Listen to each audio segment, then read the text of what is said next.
Et boum, what's up les amis, what's up, ici Nono, j'espère que vous allez bien. On se retrouve aujourd'hui les amis pour parler d'un petit mode que je kiffe bien, mais qui a des plus, mais qui a aussi beaucoup de moins. Et je pense que c'est important d'en parler. Ok, donc on va revenir dessus, bien entendu, et on va parler aussi du Balzac.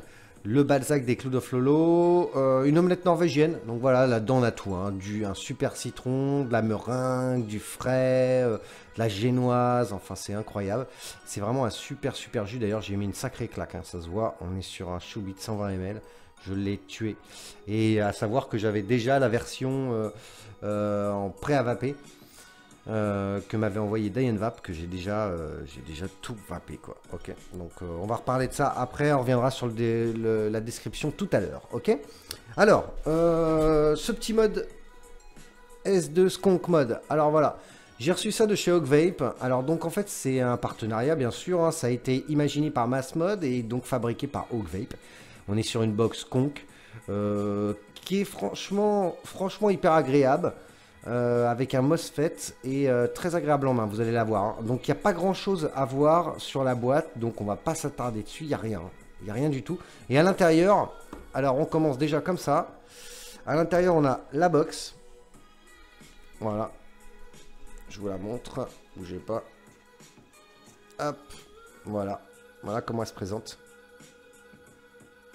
Voilà, avec un petit switch ici, puisqu'on a un MOSFET à l'intérieur. Je vais vous expliquer tout ça juste après, hein, bien sûr. Hein. Ok, le petit pin, le petit joint en haut, pour éviter qu'il y ait effectivement du liquide qui dégage un petit peu partout sur la box. Ça fonctionne plutôt pas mal, franchement, ça là-dessus, il n'y a rien à dire. Ici, on aura le logo de Hog Vape. Voilà, sur le côté, ça sera marqué Mass Mode. Ok. On a bien sûr deux petites portes. On va ouvrir ça juste après. Je vais déjà commencer par vous montrer la boîte. À l'intérieur de la boîte, tout ce que vous aurez, c'est tout simplement la carte de garantie. Il n'y a rien en dessous. J'ai vérifié, on n'a même pas une notice. Hein. Rien du tout. Alors, je ne sais pas si c'est sur la version que j'ai reçue moi en sample. Je pense pas. Je pense qu'effectivement, vous allez tous l'avoir comme ça. Enfin bon, voilà. Enfin, en tout cas, il n'y a pas de notice dedans. C'est un petit peu dommage de ne pas avoir... vraiment de descriptif un petit peu sur ce MOSFET ou sur la box. Voilà, bon, même s'il n'y a pas grand chose à dire. Hein. C'est un switch, voilà. Allez, je mets ça sur le côté et je vous montre. Alors voilà. Au niveau des dimensions, en épaisseur, elle fait 27,2 mm d'épaisseur. En longueur, elle fait 48,8 de largeur, pardon. De largeur, elle fait 48,8. Et en hauteur, elle fait 80,2 mm. Ok, donc voilà. Donc ça fait une box franchement hyper agréable en main. C'est hyper agréable. Je trouve que le petit rebord ici, ça paraît pas, mais en fait c'est hyper cool. Moi je trouve ça super cool. Voilà. Même si pour le coup on pourrait dire que ça serait presque une box de gaucher quoi. Ok. Mais franchement ça marche super bien quoi. Là c'est vrai que la prise en main est vraiment cool. Donc ça là-dessus j'ai vraiment pas de regrets. Je trouve ça vraiment génial. Ok. Hop. Donc je continue. On va regarder à l'intérieur. À l'intérieur, donc on a une petite porte ici. Désolé, hein, je l'ai un petit peu nettoyé, mais il y a encore un peu de liquide dedans. Avec trois aimants en fait qui vont se prendre sur l'accu. Ça tient super bien. La porte, franchement, il n'y a pas de souci à dire là-dessus. Ça fonctionne super bien. Ok. À l'intérieur, donc on distingue bien la petite lamelle ici. On a la bouteille. Je vais enlever la bouteille comme ça, je vais vous montrer. Hop. Voilà, on voit bien les petits fils, ça a été... Franchement, c'est très bien fait, c'est bien rangé, c'est... Franchement, il n'y a rien à dire là-dessus. Ok. Alors, soi-disant, on vous distingue bien en bas le MOSFET, ici, là. Voilà, qui est juste là avec la petite lamelle. Soi-disant, cette box, normalement, ne doit pas se mettre en route si jamais vous avez une résistance en dessous de 0,20 ou 0,21 ohms, il me semble, hein, à peu près.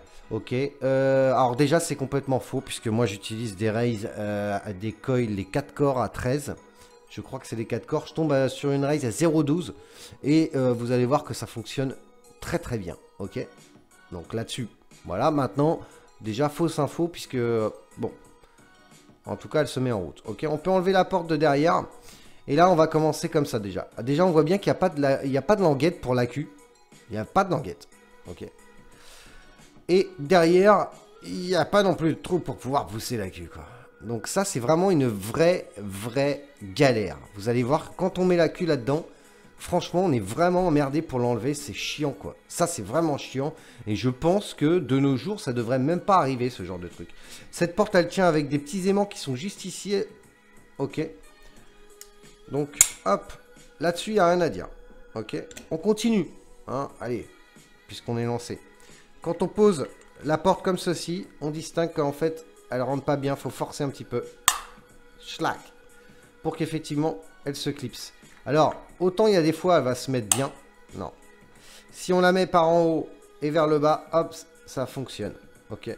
Si on la met du bas vers le haut, ça coince un peu. Franchement. Alors, petit défaut, mais défaut. Donc, faut quand même le dire. Voilà. C'est un petit défaut. Voilà. Des fois, ça me prend un peu la tête. Je galère un peu. Donc, bon. Ce qui me prend vraiment plus la tête, c'est vraiment l'accu, quoi. L'accu, c'est vraiment très, très chiant, quoi. Ok. Donc, voilà. Je pense qu'au niveau de la lamelle, en haut, c'est du laiton. Je pense que c'est du laiton. Je pense pas que ce soit du plaqué, vu qu'on n'a pas plus d'infos. Voilà. Par contre, je vous rassure, c'est une box qui envoie super bien. Ça n'a rien à voir avec, par exemple, la... Bon, on est sur un MOSFET, bien sûr. Hein. Mais par exemple, sur une... vous prenez une Pulse, les anciennes Pulse mode mecha qui étaient, qui avait un switch un peu apparent comme ça. Et en fait, c'était un peu smoothie, quoi. C'est vrai que on avait quand même un petit peu de latence avec ce switch, ça m'inquiétait. Quand j'ai vu le switch, la bête arriver, franchement, j'ai vu le switch, ça m'a un petit peu inquiété. Je me suis dit, ouais, bof, bof. Et du coup, franchement, j'étais impressionné. Parce que franchement, ça fonctionne super bien. Donc, c'est vraiment pour ça que, franchement, je vous fais la revue. Parce que c'est vraiment une box que je kiffe bien, quoi. Ok ? Donc, vous avez bien vu la petite lamelle ici. Là-dessus, il n'y a pas de souci. Alors, ce MOSFET, ce qui m'inquiète, moi, c'est le liquide. Le liquide qui pourrait effectivement tomber dessus à force, soi-disant, qu'on a prévu sur cette bouteille. C'est bien pensé, hein, franchement, c'est bien pensé. On a fait un trou, comme vous pouvez le constater juste ici, là. Ce qui fait qu'en fait, si ça déborde, bah, ça tombe à l'intérieur. Mais, on a quand même toujours un petit peu de liquide. Là, je l'ai nettoyé, mais il y en avait un petit peu sur la queue, sur le côté. Voilà. Bon, ça reste quand même une box conque. Et effectivement, on met toujours un peu de liquide à droite à gauche. Même si le côté du bouchon sur la bottle de 8 et quelques ml, hein, je crois que ça fait 8 ml, franchement, est très bien pensé. Ça fonctionne. On a toujours un petit peu de liquide à l'intérieur. Donc, ça prouve bien qu'effectivement, ça évite d'avoir du liquide partout dans la box. Donc, ça, c'est plutôt pas mal. Ok. Par contre, effectivement... moi, je me demande sur la durée ce que ça va donner de mettre du liquide sur le MOSFET. Est-ce que ça va pas l'abîmer? Est-ce que... voilà. Bon, malgré tout, on ne peut pas dire que les finitions soient mauvaises sur ce MOSFET, puisqu'effectivement, tout est bien rangé, tout est bien calé. C'est bien. Pour pousser la porte de derrière, vous n'aurez pas d'autre choix ou d'enlever la bouteille ou alors de pousser avec la bouteille. Donc moi, je pousse sur le métal de la bouteille ici, sur le bouchon, et j'arrive à l'enlever. Ok. Même si je trouve qu'effectivement, dans l'absolu, à part pour enlever la bouteille et éviter d'en foutre partout, c'est plutôt utile d'enlever la porte arrière. Sinon, ça n'a aucun intérêt puisqu'on ne peut pas pousser la queue. À part si effectivement, vous prenez par exemple une petite pince céramique, un stylo pour pousser votre accu. Mais c'est très chiant de ne pas avoir pensé à avoir mis une petite lanière. Voilà. Ok. Donc je pense que, franchement, pour la box, il n'y a pas grand chose à dire. Hein. Vous allez voir, je vais vous montrer. J'ai préparé le petit Ocula RDA, vous voyez, alors je suis monté avec les 4 corps, hein. C'est des 4 corps, il me semble, ouais, ça doit être les 4 corps. C'est les 4 corps à 13 hein, que j'ai encore, là, voilà. Ok, je viens de remonter ça pour le Balzac. Sur le Ocula RDA, donc ce qu'on va faire, c'est qu'on va remplir la petite bouteille. Ok. Avec le Balzac de mon Lolo. Petite tuerie, ça, franchement.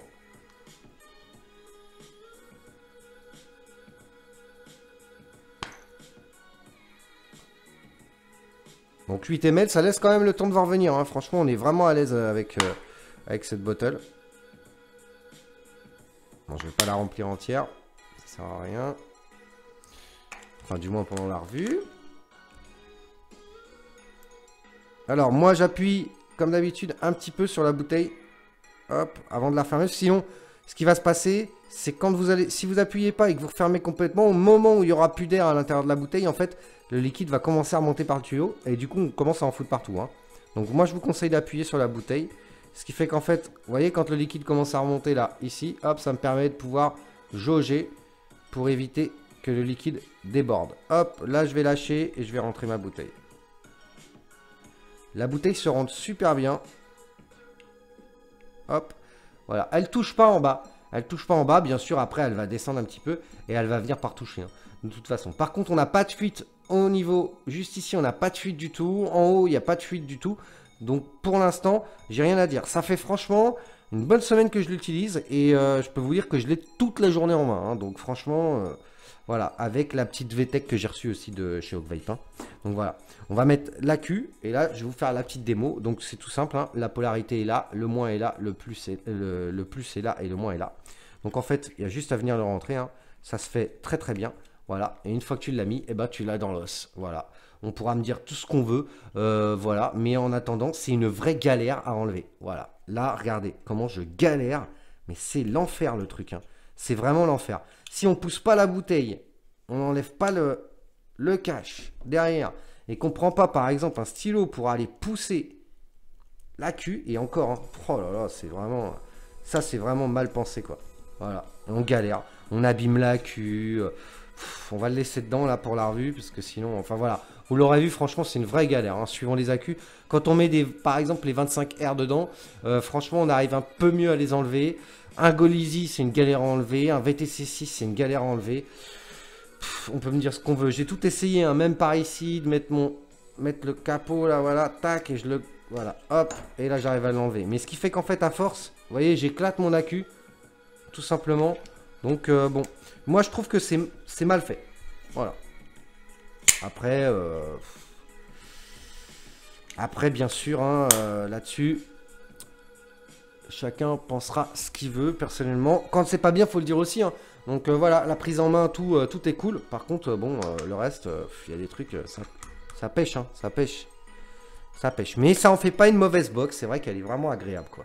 Alors, allez, on va mettre un peu de jus pour accélérer un petit peu le truc, histoire d'amorcer un petit peu, hop.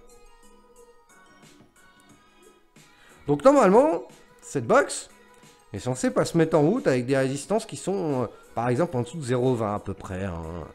Franchement, j'ai pas été fouillé plus que ça. Voilà.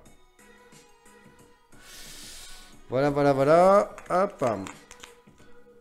Donc, on va se conquer un peu.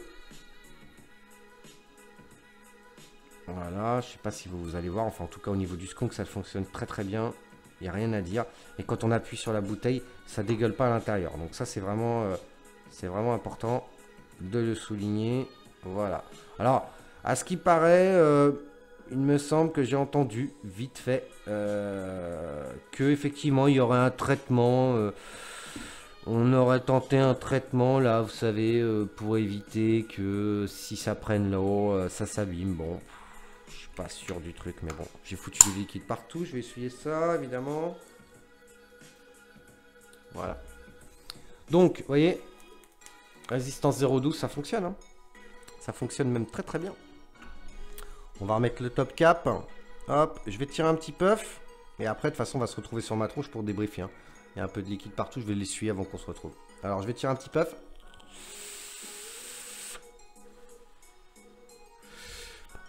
Franchement, ça envoie super bien. Et ça envoie même du bois, quoi. C'est vraiment... là-dessus, il n'y a rien à dire. Je trouve qu'avec le Ocula, ça fait un super setup.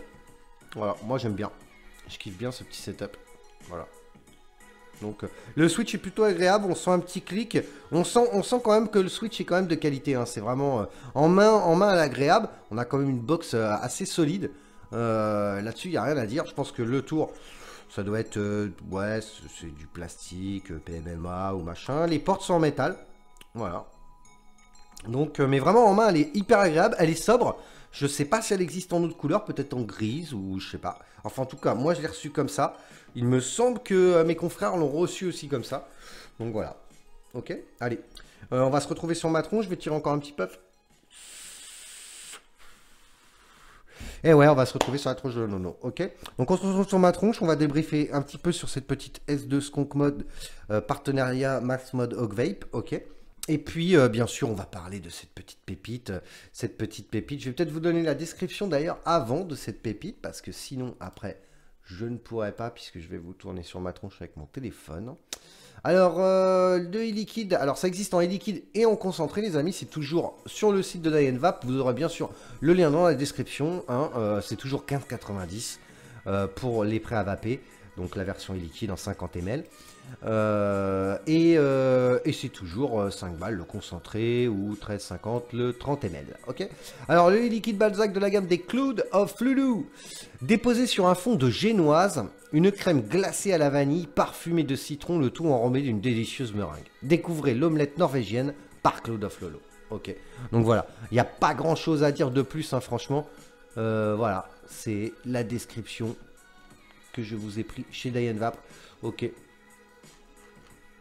Allez, c'est parti. Bon, je coupe et on se retrouve sur ma tronche. Allez, à tout de suite. What's up les amis, leur voilà nos... Alors, donc voilà, la petite S2, ok, donc que je vous ai présenté, franchement, petite box avec l'ergonomie vraiment cool, ok. Je vous montre un petit peu comment ça va, ok, avec mes petits coils à 13, ok.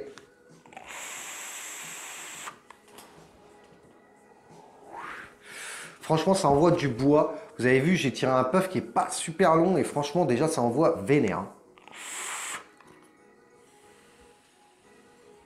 On va se conquer un peu. Ce serait dommage de faire un petit dry quand même. Hop.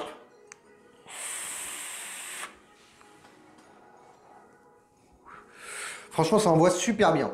Donc là-dessus, franchement, on n'a pas du tout de temps de latence avec cette box. C'est hyper agréable. Donc ça, c'est cool. On va passer au plus et au moins de cette box. On va commencer d'abord par les plus. Le plus, ça va être l'ergonomie. L'ergonomie qui est vraiment cool en main. Moi, j'adore la prise en main. J'aime bien le côté sobre aussi de la box. Là-dessus, c'est cool. Le switch est vraiment sympa. On a vraiment une toute petite course et ça part vraiment direct. Donc ça, c'est cool. Le petit joint qu'il y a autour du pin, ça c'est top aussi parce que du coup on n'a pas du tout de liquide au bord ici. Après ça peut effectivement à force de tirer effectivement ça peut sointer un petit peu, mais ça c'est tout simplement les éclaboussures de liquide, ok, qui sortent par les airflows. Mais sinon franchement il n'y a pas du tout d'autres liquides. Franchement elle reste vraiment propre, ok. Donc pour les plus ça va être ça. Ok. Maintenant pour les moins ça va être les finitions au niveau de la porte. Voilà, les finitions au niveau de la porte que je vous ai montré. Ça c'est un petit peu moins, bon c'est pas le plus grave. Le MOSFET en bas là où la bouteille elle vient se poser dessus, ça me dérange un petit peu personnellement. Donc avis à ceux qui l'auront en main, je vous conseille d'ouvrir régulièrement la porte et de vérifier qu'il n'y ait pas du liquide dedans, sinon il faudra le nettoyer pour éviter d'abîmer votre box. Ok, voilà. Le truc rédhibitoire, ça va être carrément l'accu, la lanière à accu, et qu'il n'y a pas vraiment d'intérêt, à part pour sortir la bouteille, d'enlever la porte de derrière. Ça, c'est un petit peu dommage, surtout de nos jours. Je pense que maintenant, on n'en est pas à la première box dans ce style. Normalement, je sais pas, c'est plutôt normal d'avoir une languette, je pense, ou sinon de ne pas avoir de cache derrière, hein, tout simplement pour pouvoir enlever l'accu simplement, ok. Donc voilà, ça c'est franchement les moins. Donc voilà, sinon ça en fait pas une mauvaise box, elle fonctionne super bien quoi. Voilà. Pour la petite S2 c'est fait les amis, ok. Voilà, j'espère que ça vous aura plu, je pense pas que j'ai oublié quelque chose. Voilà, et comme vous avez pu le constater, elle démarre bien entendu avec des résistances beaucoup plus basses. Donc voilà, j'ai pas plus d'infos sur le MOSFET, j'ai cherché un petit peu mais j'ai pas trouvé, donc voilà. Ok, maintenant on va parler bien sûr du Balzac de Lolo. Alors le Balzac de Lolo, donc cette omelette norvégienne, vanille, génoise, une note de fraîcheur, du citron, de la meringue. Alors, qu'est-ce qu'on retrouve vraiment dans ce liquide? On n'est pas du tout sur un Onena, c'est ça qu'il faut bien comprendre. On n'est pas sur une tarte citron meringuée du tout. Chez Lolo, il y a eu le Onena Lime qui était un peu plus gâteau, avec du citron vert. Personnellement, je trouve que là, le citron est vraiment très agréable. On n'a pas un citron acide, mais bien gourmand. La meringue, elle est juste excellente. Et ce qui prend le dessus, c'est vraiment le côté génoise avec cette petite note de fraîcheur qui vient en bouche là. C'est vraiment super bon, ça en fait un liquide gourmand. Voilà, moi je vous invite vraiment, ceux qui sont gourmands, à tester ce jus qui est vraiment excellent. Ok, ça existe bien sûr en pré-vapé chez les vapes et en concentré. Je vous laisserai aller voir, vous aurez bien sûr les liens dans la description. N'hésitez pas à me donner votre retour, franchement ça me fera plaisir. Ok. Donc voilà les amis, je pense que la petite revue sur la petite S2 et le Balzac à Lolo c'est terminé. Voilà, si vous avez des questions, n'hésitez pas comme d'habitude, j'essaierai de vous répondre. En ce moment je réponds pas au taquet, c'est vrai que je me suis mis un petit peu à l'écart, donc un petit peu à l'écart, j'ai aussi d'autres choses à faire, donc voilà, tout simplement. Ok, mais là j'avais envie de vous la faire. Je pense que c'est important que je fasse cette revue dans le sens où il y a quand même des petits trucs où il faut faire attention quand même avec cette machine. Ok, donc voilà. Sur ce les amis, je vous souhaite à tous une très bonne vape et je vous dis sûrement à bientôt pour une prochaine revue. Ok, bim.